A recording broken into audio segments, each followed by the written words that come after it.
There was the G20. There was the ASEAN summit. We had Biden in Cambodia calling the prime minister of Cambodia the prime minister of Colombia. The prime minister of Colombia. you had Biden. There were representatives of the U.S., but Biden skipped out on the APEC economic leaders meeting. There was just it felt like a lack of seriousness, and that even reading the readout of Joe Biden's administration after the 3.5-hour meeting with Xi Jinping, it still felt like a very unserious attempt at. And I said it last night. I said that this shows that the U.S. in Europe and NATO, they don't know how to do diplomacy because they really don't do diplomacy. Then they don't do it. They forgot the art of diplomacy. It's basically sanctions. In the Department of State, since the Pompeo era, it's the Department of Sanctions. They don't talk to anybody, and they don't talk to the so-called enemies or existential threats. They just it's threats and sanctions. And this is something that, especially in Asian cultures in general, everywhere from Ankara to Vladivostok and everywhere in the middle, people understand that. And these are non-confrontational cultures, essentially, very sophisticated. Coming some of them coming from millennia. They are adept at trade. They are adept at talking to the other, and they are adept at exercising diplomacy. And they are horrified. And they see that, what do they see? They see a cornered empire that is getting even more paranoid because it's self-isolating, in fact, that has absolutely no interest to even listen to other nations and regions' interests. And when they come up with a so-called policy, it's something like the Quad or AUKUS, which is military policy, just like their policy to Africa is AFRICOM, military policy once again. They are not talking about connectivity. They are not talking about increasing trade. They are not talking about sustainable development. Nothing. And of course, people who live in the United States, they are insulated because of American mainstream media isolates people from the rest of the world. And no wonder the famous thing that most Americans cannot point at other countries on a map. It's true, because they are not fed the right information from the beginning, since they were in school, obviously. But the rest of the world is different. A simple example, Thailand or Malaysia, for instance, in Southeast Asia, even if they have problems in their educational systems, but people know a little bit about the rest of the world. And obviously this tradition of trying to cope with the other, trying to understand the other, which is the essential, the basic principle of diplomacy, sitting on the same table and discussing, and everybody has an equal voice, which is something that you see in assemblies, in village terms in the middle of Java, for instance. This is a form of diplomacy, which is something that you see in an Afghan village as well, when you have a shura with all the clerics and the members of the general population. It's a form of diplomacy. You can raise your hand and you can talk about it and express your point of view. Even that is disappearing from the US elites. Let's not generalize. From the psychos who kidnapped the so-called American dream. And it's a very small, reduced band of psychos, unfortunately. And the best American minds know that. But of course, they are a minority, or they are excluded from mainstream media. But the best thinkers in the US know exactly what's going on for decades, in fact. And it's not going to change, because now for instance, now when you have this administration and this State Department and most of the CIA literally kidnapped by these cycles, warmongering cycles, where they think it's possible to launch a proxy war against Russia on Russia's western borderlands and get away with it, and there will be no response, or even worse, which is something we have seen for the past few weeks. You can launch a limited nuclear war and get away with it. But Yeah. well, apart from being cycles, they are dumb as it's a tragic surrealist situation. Huh?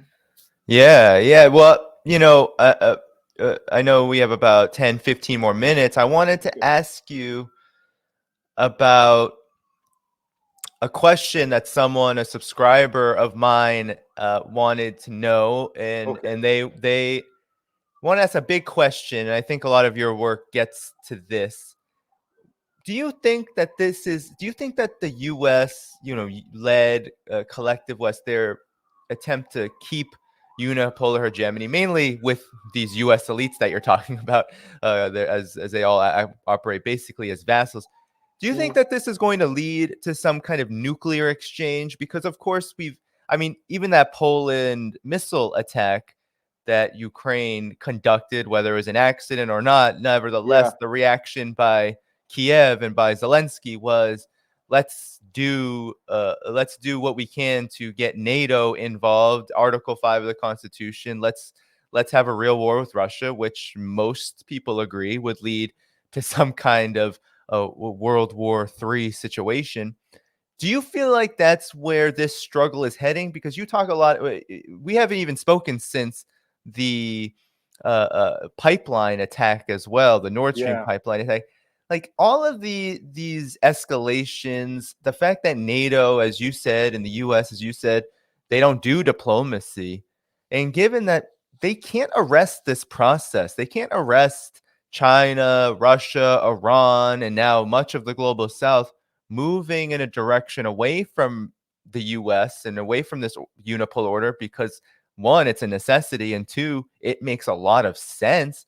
So they can't arrest that process, but it seems like they're going to go out kicking and screaming violently as this occurs. So do you think it's heading toward a situation where there will be a great confrontation to the level that could lead to nuclear war? Because I think a lot more people, even in the West, are concerned about that. Whether they're concerned for the right reasons or they understand the overall situation is another story. But I was wondering your thoughts about it. Well, it's crazy that when you think that maybe the faction that is preventing the whole thing to derail are a few Pentagon generals, because they are realists. They are realists. They understand realpolitik. I'm sure many of them understand that the next war, if it's nuclear, is going to be the last, like Putin said and keeps repeating. They understand that the hypersonic missiles that Russia has, if they carry nuclear warheads, the results, if there is an attack on America, are going to be absolutely devastating. They already gamed that, of course. So obviously they are refraining these cycles, which are ideological people who had no military background. And one of the few people in the world who's been pointed to it over and over again is Martyanov, my friend Martyanov, who's one of the best military analysts in the world, writing in English. That's a great thing. And some of the best American independent analysts, like McGregor, like Scott Ritter, like Larry Johnson, they also know that. So if they know that, the people at the highest level in the Pentagon, they know that as well. And of course, CIA is different, because the CIA is highly ideological, and CIA is basically a subversion mechanism. They are not thinking about long-term effects of their actions. But the military, they have to think about that, because this would involve certainly a nuclear exchange, and everybody's going to be toast.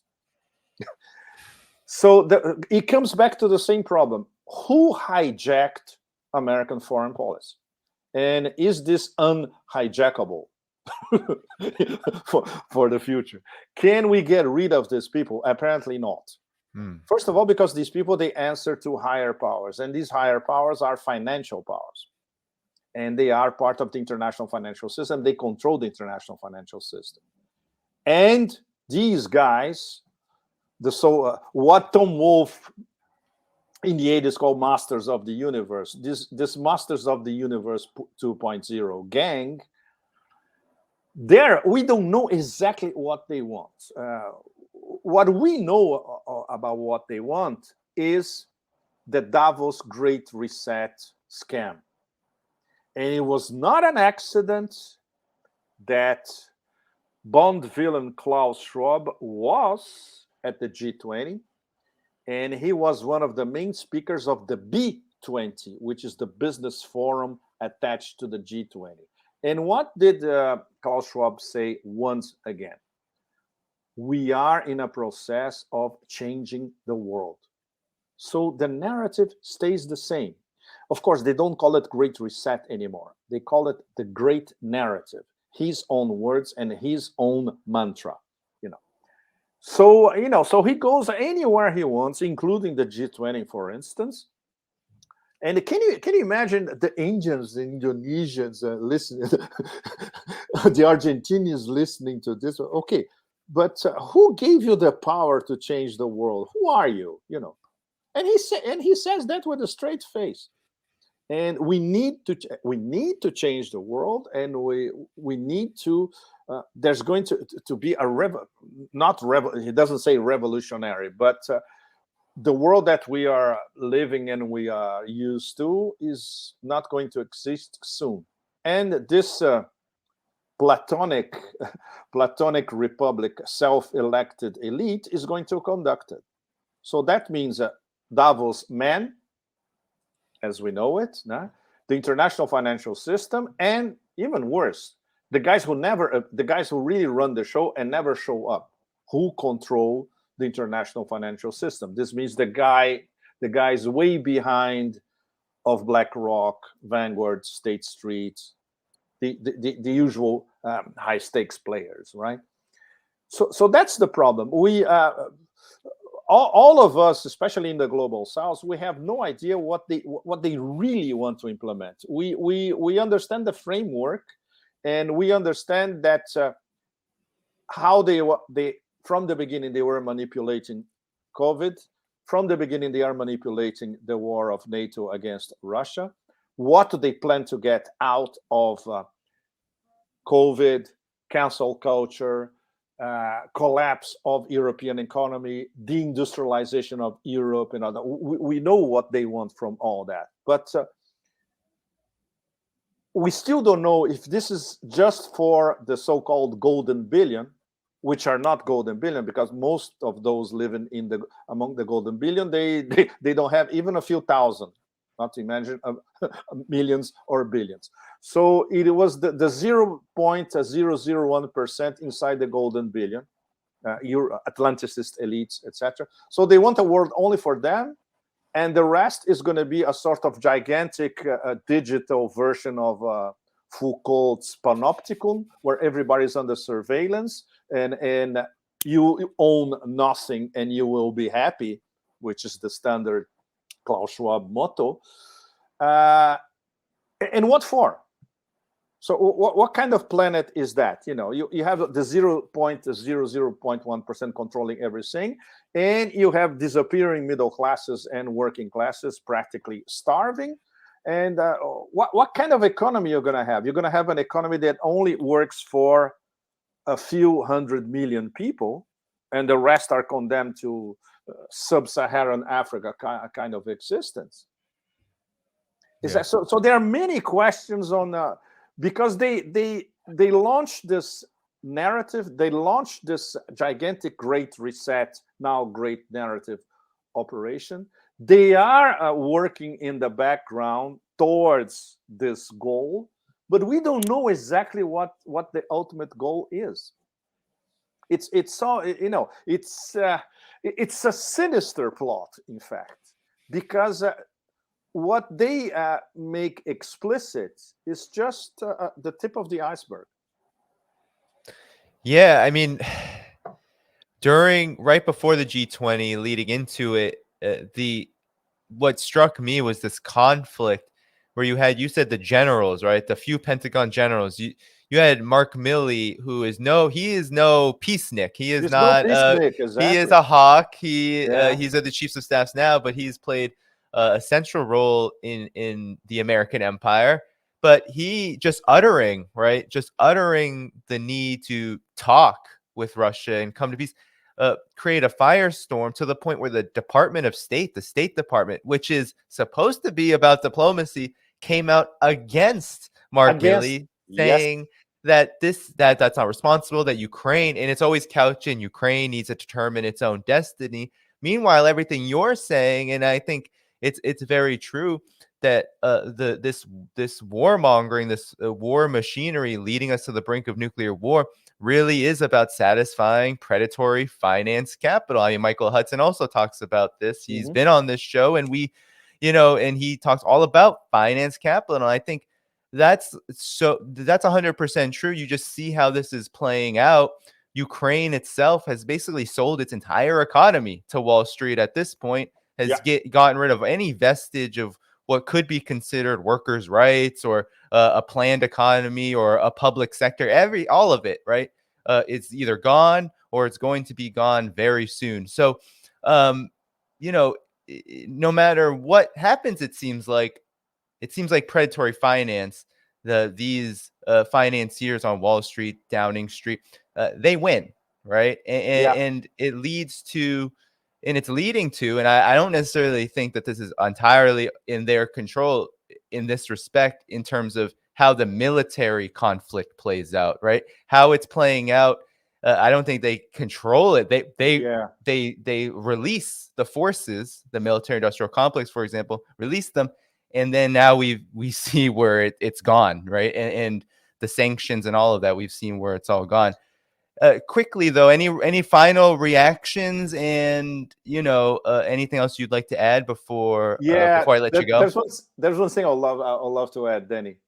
The Russians are driving the Americans and NATO stand crazy, literally, because it's the Russian concept of strategic ambiguity. You never know exactly what they're going to do next, and they keep, they leave you wondering.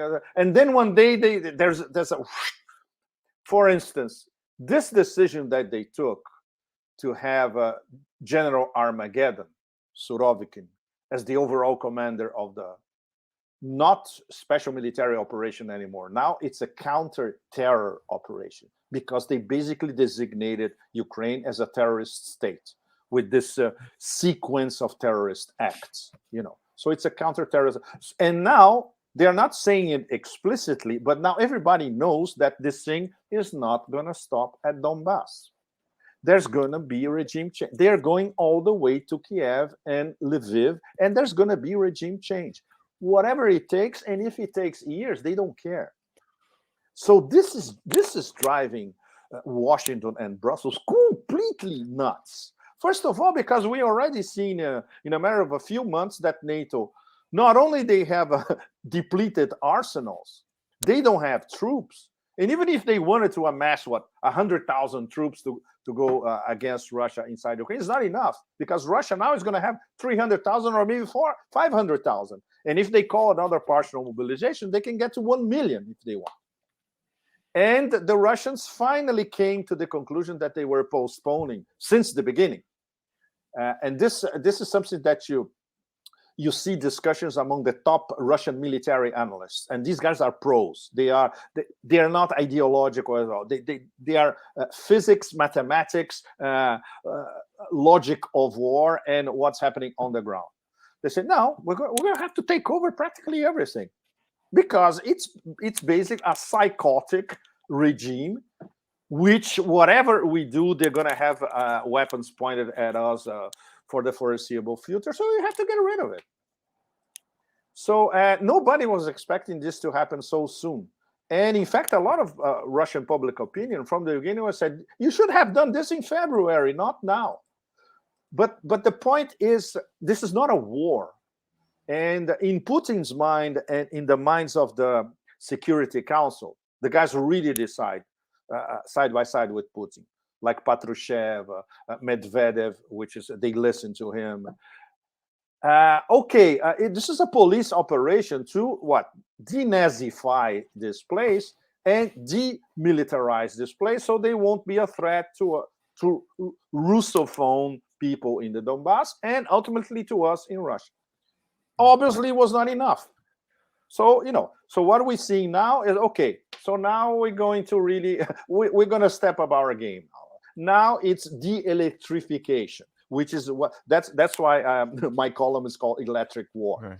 Now it's de-electrification as a path towards final demilitarization and denazification, which this process is much longer, denazification, because the Americans have invested in the nazification of Ukraine for years, if not decades. Right. So, and that the whole thing, what does NATO have against it?